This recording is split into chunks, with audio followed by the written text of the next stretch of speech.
17 বার নবীর সাথে সরাসরি যুদ্ধ হয়েছে আবু সুফিয়ানের। সেই আবু সুফিয়ান নবীজির শ্বশুর।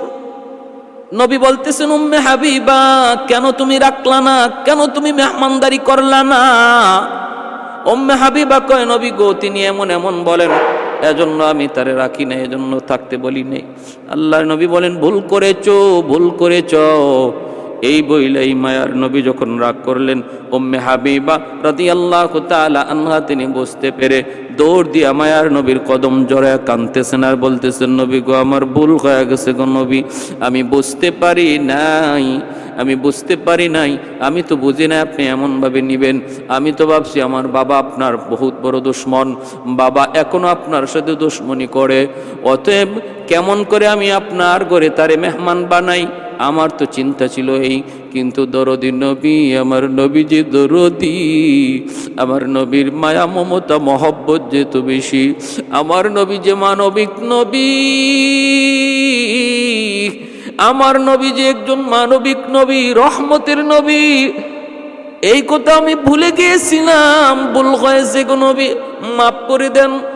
আর আপনি একটু দোয়া করেন, আল্লাহ যেন আমার আব্বাকে আপনার সাহাবী বানায় দেয়, আল্লাহ যেন আমার আব্বাকে হেদায়েত দান করে, একটু আপনি দোয়া করেন।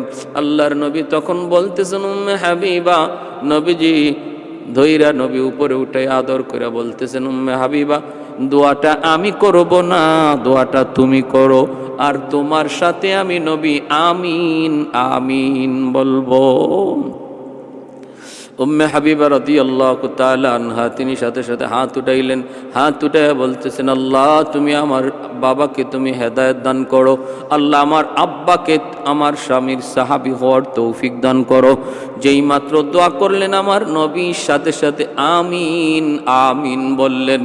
নবী আমিন বলতে দেরি হয়, আসমানে কবুল হতে দেরি হয় না, কবুল হয়ে গেছে। এজন্য মক্কা বিজয়ের মুহূর্তে আবু সুফিয়ান কালেমা পড়ে মুসলমান হয়েছেন, কালেমা পড়ে মুসলমান হয়েছেন। আল্লাহর নবী আর সাহাবায়ে কেরামে মক্কা বিজয়ের দৃশ্য দেখেই তিনি কালেমা পড়ে মুসলমান হয়ে গেছেন। মা উম্মে হাবিবা রাদিয়াল্লাহু তাআলা আনহা তিনি হলেন মক্কার কাফেরদের লিডার।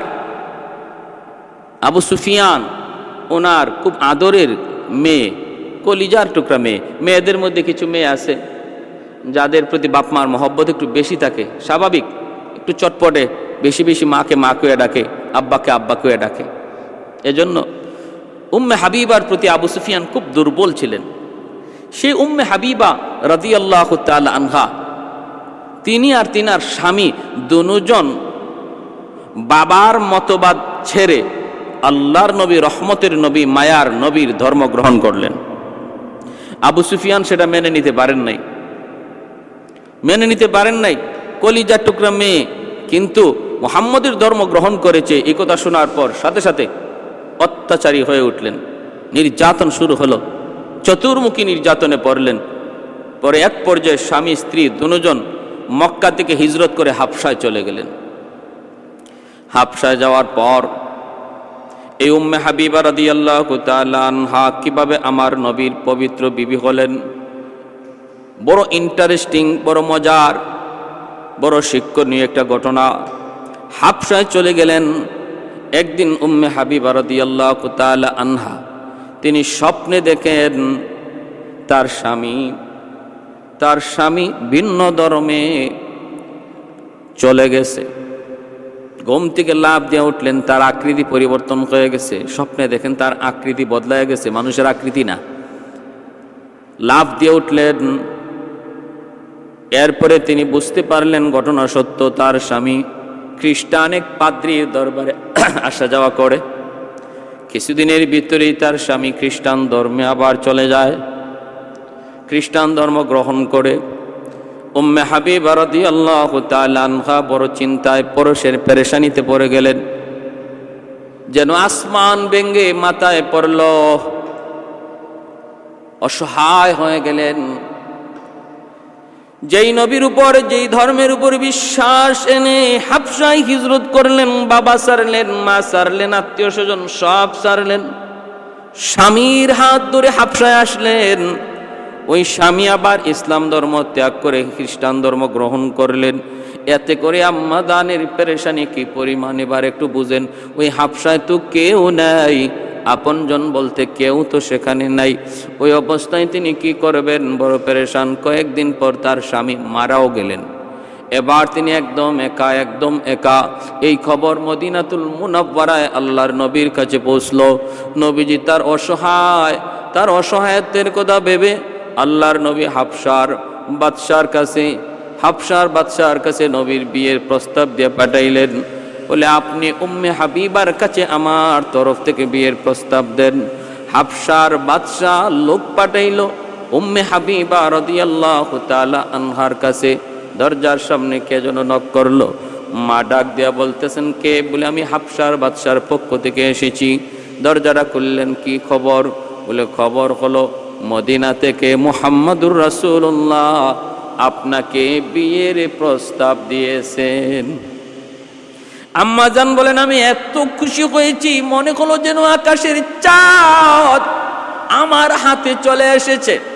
এতটা খুশি হয়েছি, এতটা খুশি, আকাশের চাঁদ যেন আমি পেয়ে গেছি।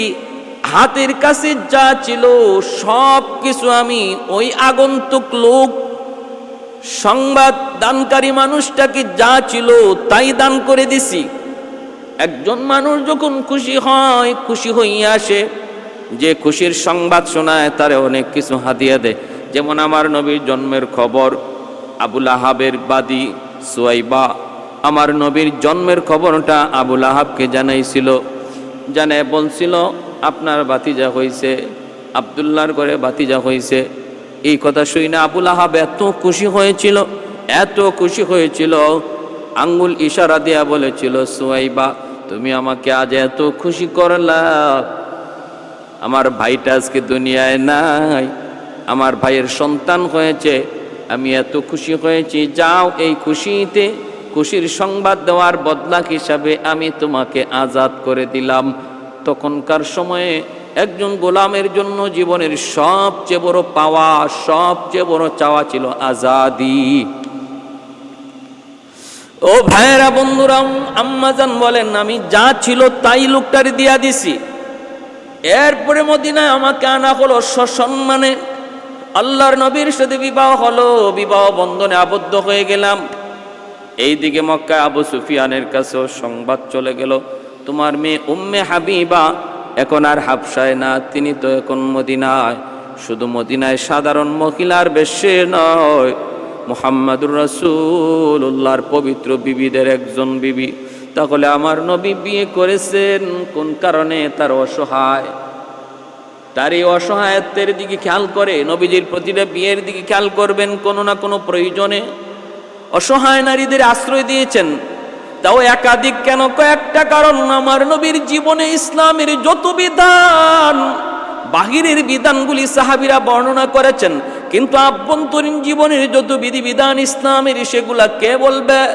বিবিরা একজন একজন প্রত্যেকের দৃষ্টিকোণ থেকে, প্রত্যেকের বিবেক থেকে, জ্ঞান থেকে নবীর জীবনের আভ্যন্তরীণ লাইফটা তারা ইয়াদ রেখেছেন।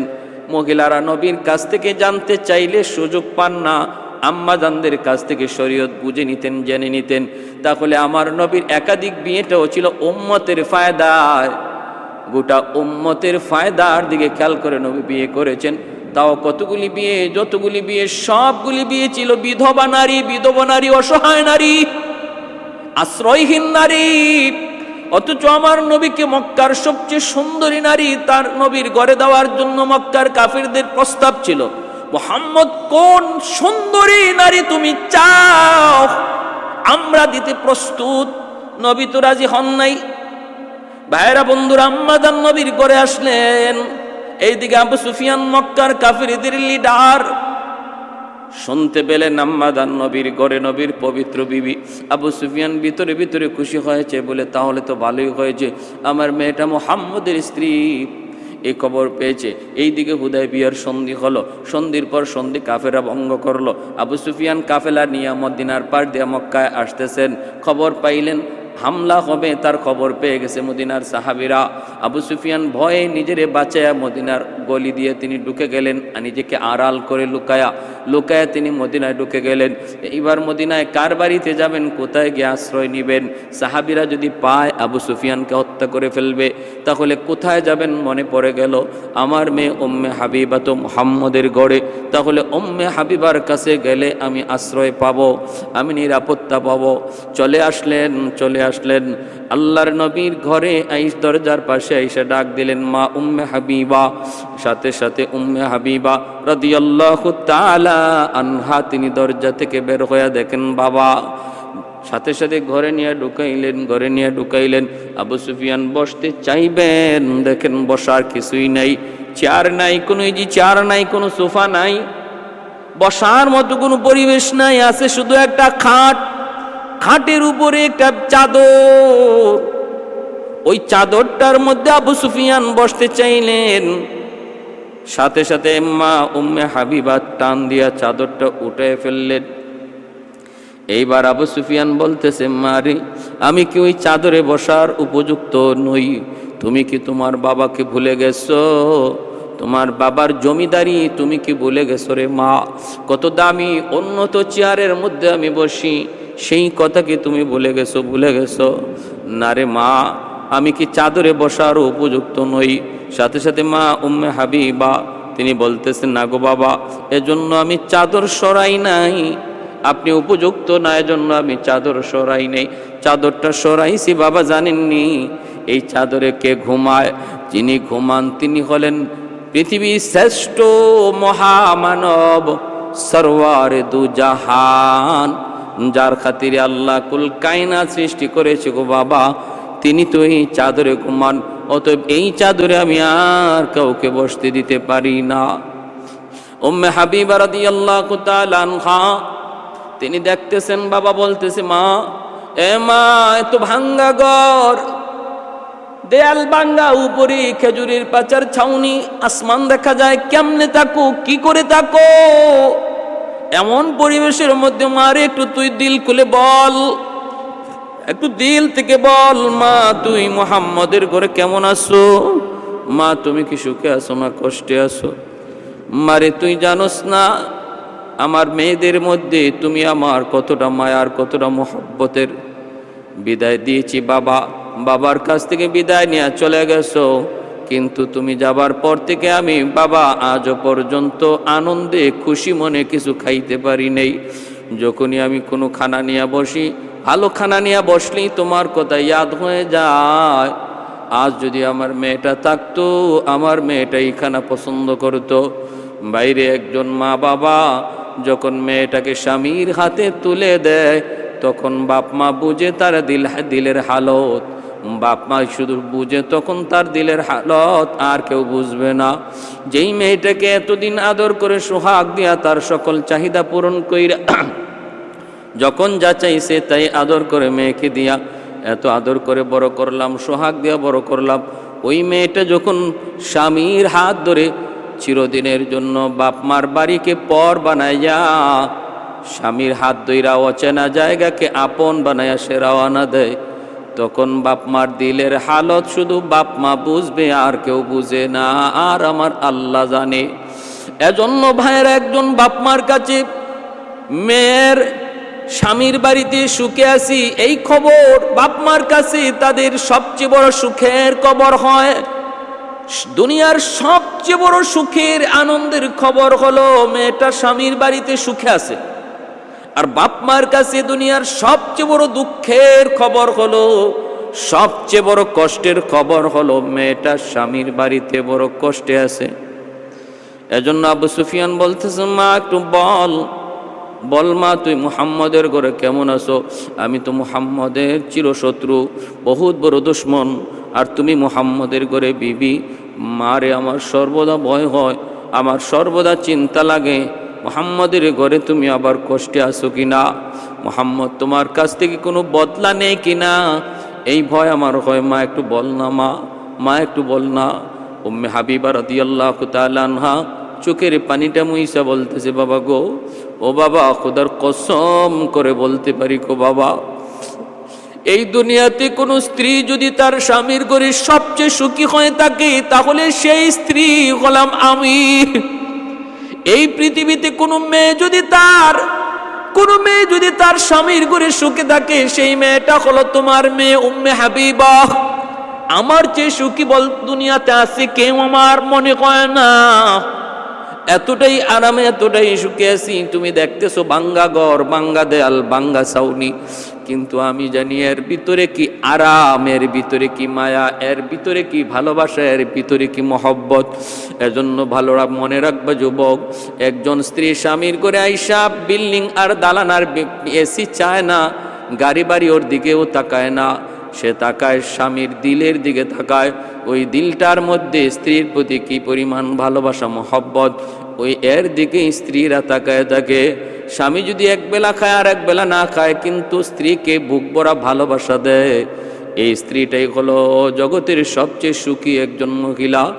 আর যে স্ত্রী স্বামীর করে হাজারো কোটি টাকা পাইল, এসি পাইলো, ফ্যাক্টরি পাইলো, গাড়ি পাইলো, সব পাইলো, কিন্তু স্বামীর দিল পাইলো না, ভালোবাসা পাইলো না, সে কিছুই পাইলো না, কিছুই পাইলো না।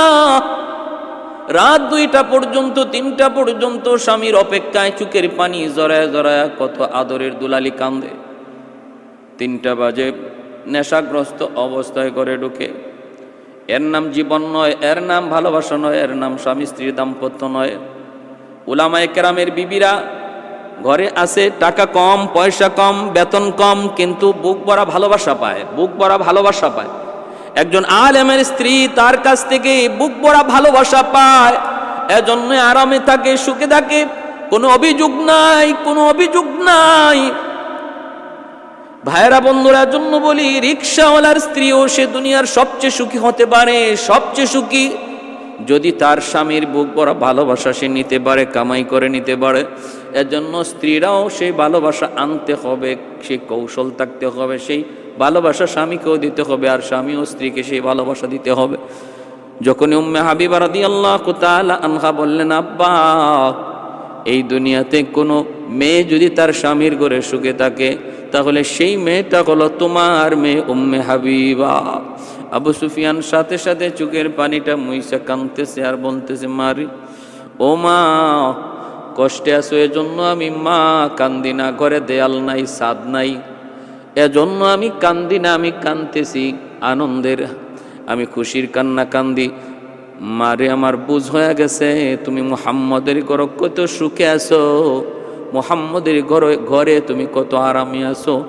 মা, এই কথাটা ভেবে আমি বাবা সুখের হাসি, আনন্দের হাসি হাসলাম, আনন্দের কান্না কানলাম, আনন্দের কান্না কানলাম। মারে, তুমি মুহাম্মদের ঘরে থাকো, এখন থেকে আমার কোনো চিন্তা নাই, কোনো দুশ্চিন্তা নাই। মুহাম্মদ আসলে বইল আমি আসছিলাম, এই বইলা আবু সুফিয়ান চলে গেলেন। আল্লাহর নবী মদিনায় ঢুকলেন, ডুইকা নবী খবর পেয়ে গেলেন আবু সুফিয়ান এসেছিলেন। নবীজি ঘরে ডুইকা বলতেছেন, উম্মে হাবিবা, গুসা একটু রাগান্বিত হইয়া নবী বলতেছেন, উম্মে হাবিবা। দৌড় দিয়া বের হলেন, কি ব্যাপার? বলে, তোমার বাবা নাকি এসেছিলেন? বলে, হ্যাঁ। আল্লাহর নবী বলেন, উম্মে হাবিবা, বহুত বড় অন্যায় করে ফেলেছো, বহুত বড় ভুল করে ফেলেছো। তুমি তাকে রাখলা না কেন? মেহমানদারি করলা না কেন? তারে 2 দিন থাকতে বললা না কেন?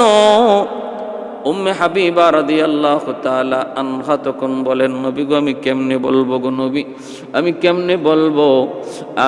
উনি তো ঘরে ঢুইকা বলতেছে, চেয়ার নাই, খাট নাই, পালং নাই, সোফা নাই, বলতেছে ঘরের দেয়াল ভাঙ্গা, উপরের দিকে চায় কয় আসমান দেখা যায়, বৃষ্টি পড়বে, রোদ লাগে। যিনি এমন কথা বলতেছে তারে আমি কেমন করে বলি, কেমন করে বলি আপনি থাকেন বাবা, কটা দিন আপনি থাকেন। আল্লাহর নবী তখনও চোখ লাল করে বলতেছেন, তবুও বহুত বড় অন্যায় করেছো, বহুত বড় ভুল করেছো। ও উম্মে হাবিবা, এটা ভুল হয়ে গেছে, তুমি কেন ওনাকে রাখলা না, কেন ওনাকে রাখলা না? আল আকরিবা মিন জিহাতিন নাসাব ওয়া মিন জিহাতিন নিসা। ভাইরা বন্ধুরা, আল্লাহ যে কোরআনের মধ্যে বলেছেন নিকটাত্মীয়ের হক রক্ষা করো। ভাইরা বন্ধুরা, আল্লামা মাহমুদ আলুসি তার রুহুল মানিতে লিখেন, আল আকরিবা বলতে নিজের বংশের নিকটাত্মীয়, আবার স্ত্রীর বংশের নিকটাত্মীয়র, এই দুনো বংশের কথা আল্লাহ বলেছেন। অর্থাৎ বাপ মার দিকেও খেয়াল রাখো, শ্বশুর শাশুড়ির দিকে খেয়াল রাখো, নিজের ভাই বোনের দিকে যেমন খেয়াল রাখো তেমনিভাবে স্ত্রীর ভাই বোনের দিকেও খেয়াল রাখো। তাহলেই নিকটাত্মীয়ের হক আদায় হবে, নিকটাত্মীয়ের হক আদায় হবে। আমাদের সমাজে কিছু মানুষ এমন পাওয়া যায়, বউ নিয়ে সংসার করে কিন্তু স্ত্রীর বাড়ির কোনো খবর নাই, পাক্কা নামাজি দিনদার, মা বাবার খেয়াল রাখতেছে, ভাই বোনের খেয়াল রাখতেছে, কিন্তু শ্বশুর শাশুড়ির সাথে সম্পর্ক নাই, শালা শালির সাথে কোনো সম্পর্ক নাই, তাদের খোঁজ খবরও নাই, অথচ খবরই নাই তার দ্বারা কত বড় হক নষ্ট হইতেছে। যেই হকের কথাটা আল্লাহ কোরআনের মধ্যে বাপ মার হকের পরই নিকটাত্মীয়ের হকের নির্দেশ দিয়েছেন। আল্লাহ হাসরের মাঠে জিজ্ঞেস করবে, রে যুবক, শ্বশুর শাশুড়ির হক আদায় করলা কি করলা না? শ্যালক শ্যালিকার হক আদায় করলা কি করলা না? অভাবে ছিল তারা, তাদের দেখাশোনা করছো কিনা, খোঁজখবর নিছো কিনা? তাদের সুখে দুঃখে তাদের পাশে ছিলা কি ছিলা না? খোঁজখবর ছিল কিনা, আসা যাওয়া ছিল কিনা? এই প্রশ্ন হাসরের ময়দানে আল্লাহ তোমাকে করবে। যদি ওরা অভিযোগ দেয় তাহলে এটা হকুল ইবাদের মামলায় আল্লাহর দরবারে তুমি আমি আসামি হয়ে যাব। আমার নবী শ্বশুর কাফের, শুধু কাফের না, লিডার, শুধু লিডার না, কট্টর বিরোধী। আল্লাহর নবীর সাথে এমন দুশ্মনী, 17 বার নবীর সাথে সরাসরি যুদ্ধ হয়েছে আবু সুফিয়ানের। সেই আবু সুফিয়ান নবীজির শ্বশুর। নবী বলতেছেন, উম্মে হাবিবা, কেন তুমি রাখলা না, কেন তুমি মেহমানদারি করলা না? উম্মে হাবিবা কয়, নবী গো, তিনি এমন এমন বলেন, এজন্য আমি তারে রাখি না, এজন্য থাকতে বলি নেই। আল্লাহর নবী বলেন, ভুল করেছো, ভুল করেছ।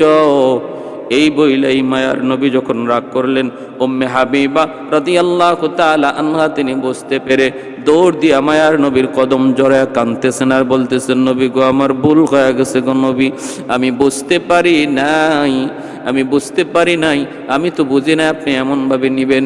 আমি তো ভাবছি আমার বাবা আপনার বহুত বড় দুশ্মন, বাবা এখনো আপনার সাথে দুশ্মনী করে, অতএব কেমন করে আমি আপনার ঘরে তারে মেহমান বানাই, আমার তো চিন্তা ছিল এই। কিন্তু দরদি নবী, আমার নবী যে দরদি, আমার নবীর মায়া মমতা মহব্বত যেত বেশি, আমার নবী যে মানবিক নবী, আমার নবী যে একজন মানবিক নবী, রহমতের নবী, এই কথা আমি ভুলে গিয়েছিলাম, ভুল হয়েছে গো নবী, মাফ করে দেন। আর আপনি একটু দোয়া করেন, আল্লাহ যেন আমার আব্বাকে আপনার সাহাবী বানায় দেয়, আল্লাহ যেন আমার আব্বাকে হেদায়েত দান করে, একটু আপনি দোয়া করেন। আল্লাহর নবী তখন বলতেছেন, উম্মে হাবিবা, নবীজি ধৈরা নবী উপরে উঠে আদর করে বলতেছেন, উম্মে হাবিবা, দোয়াটা আমি করব না, দোয়াটা তুমি করো, আর তোমার সাথে আমি নবী আমিন আমিন বলবো। উম্মে হাবিবা রাদিয়াল্লাহু তাআলা আনহা তিনি সাথে সাথে হাত উঠাইলেন, হাত উঠাইয়া বলতেছেন, আল্লাহ তুমি আমার বাবাকে তুমি হেদায়েত দান করো, আল্লাহ আমার আব্বাকে আমার স্বামীর সাহাবী হওয়ার তৌফিক দান করো। যেই মাত্র দোয়া করলেন আমার নবী সাথে সাথে আমিন আমিন বললেন। নবী আমিন বলতে দেরি হয়, আসমানে কবুল হতে দেরি হয় না, কবুল হয়ে গেছে। এজন্য মক্কা বিজয়ের মুহূর্তে আবু সুফিয়ান কালেমা পড়ে মুসলমান হয়েছেন, কালেমা পড়ে মুসলমান হয়েছেন। আল্লাহর নবী আর সাহাবায়ে কেরামে মক্কা বিজয়ের দৃশ্য দেখেই তিনি কালেমা পড়ে মুসলমান হয়ে গেছেন। হযরত আব্বাস রাদিয়াল্লাহু তাআলা আনহু তিনাকে ঘোড়ার পিঠের পিছনে বসাইয়া নবীর দরবারে নিয়ে আসছেন। হযরত ওমর ডাক দিয়া বলতেছেন, দুশমন এসেছে, কল্লা ফালায়া দিমু। কিন্তু হযরত আব্বাস রাদিয়াল্লাহু তাআলা আনহু বলেন, ওমর, আবু সুফিয়ানকে আমি নিরাপত্তা দিয়েছি। নবীর দরবারে হাজির করলেন। আল্লাহর নবীর দরবারে হাজির হয়ে আবু সুফিয়ান কালেমা পড়ে মুসলমান হয়ে গেলেন। তখন আব্বাস রাদিয়াল্লাহু তাআলা আনহু বলতেছেন, নবী গো, আবু সুফিয়ানকে একটু সম্মান করুন। নবী বললেন, সম্মান? আবু সুফিয়ানের ঘরে আজকে যারা আশ্রয় নিবে তারা নিরাপদ, যার যার ঘরে যে দরজা বন্ধ করবে তারা নিরাপদ, হেরেমের ভিতরে যে অবস্থান নিবে তারা নিরাপদ, যার হাতে তলোয়ার থাকবে না সে নিরাপদ। এইভাবে নবী আবু সুফিয়ানকেও সম্মান দিলেন, সম্মান দিলেন, ইজ্জত দিলেন। এ ভাইয়েরা বন্ধুরা জন্য বলতেছিলাম, একটু খেয়াল করে শুনুন। আল্লাহ নবীর দাম্পত্য জীবনের প্রতিটা বিবাহ ছিল এমন, প্রত্যেকটা বিবাহের পিছনেই ছিল এক ঘটনা, প্রত্যেকটা বিবাহের পিছনেই ছিল কোনো না কোনো প্রয়োজন। সবচেয়ে বড় প্রয়োজন ছিল উম্মতের ফায়দা। সবচেয়ে বড় প্রয়োজন কি ছিল? উম্মতের ফায়দা। এই নবীর আজকে বিবাহ শাদী নিয়া দুশ্মন কালিমা লিপনের চেষ্টা করে। আরে আমার নবীর চারিত্রিক কোনো দোষ যদি থাকতো, আবু জাহেলের চেলারা আর মদিনার উবাই বিন সুলুল, আব্দুল্লাহ বিন উবাই, যে মুনাফিক সর্দার, সর্বদা নবীর পিছনে লেগে থাকতো, তারা যদি চারিত্রিক কোনো দোষ পেত তাহলে তো তখনই সেটাকে ফলাও করত, তখনই সেটা বলে দিত মানুষের কাছে নবীকে ছোট করার জন্য। এজন্য নবীর আশিক নিজের জীবন দিতে পারে, কিন্তু আমার নবীর শানে আঘাত করবে সেটা সইতে পারে না। আলহামদুলিল্লাহ, সারা বিশ্বে, সারা দেশে, সারা প্রতিষ্ঠানে, স্কুল কলেজ ভার্সিটি সহ প্রতিটা আশিকের রসুলের অন্তরে নবীর এশক আছে, এর প্রমাণ আমরা পেয়েছি। আলহামদুলিল্লাহ, প্রমাণ পেয়েছি। যখনই যে নবীর শান নিয়ে বেয়াদবি করেছে, ইদানিং যে বেয়াদবি করেছে বেশরমার দলেরা, আজ স্কুল কলেজ ভার্সিটির ছেলেরা যেইভাবে নবীর এশক ভালোবাসা নিয়ে রাজপথে ছিল, প্রমাণ হয় আশিকে রসুল মরে যায় নাই, আশিক রসুলরা মরে যায় নাই। নবীর সম্মান রক্ষার জন্য সর্বদা আশিকে রসুল জীবন দিতে প্রস্তুত। যতদিন এই দেহে তাকে বেপরান, ততদিন গেয়ে যাব নবীজির শান। যতদিন এই দেহে তাকে বেপরান, ততদিন গেয়ে যাব নবীজির শান। নবীজি আমার জীবন মরণ, নবীজি আমার জীবন মরণ, নবীজি আমার জানের জান। যতদিন এই দেহে থাকে বেপরান, ততদিন গেয়ে যাব নবীজির শান। কেড়ে নিতে চায় যারা নবীজির মান, রুখে দাঁড়াবো তাতে যায় যাক প্রাণ। কেড়ে নিতে চায় যারা নবীজির মান, রুখে দাঁড়াবো তাতে যায় যাক প্রাণ। জানো কি তোমরা পরপারে শহীদের আছি সেরা সম্মান। জানো কি তোমরা পরপারে শহীদের আছি সেরা সম্মান। যতদিন এই দেহে থাকে বেপরান, ততদিন গেয়ে যাব নবীজির শান। আল্লাহ আমাদেরকে বুঝার তৌফিক দান করুন।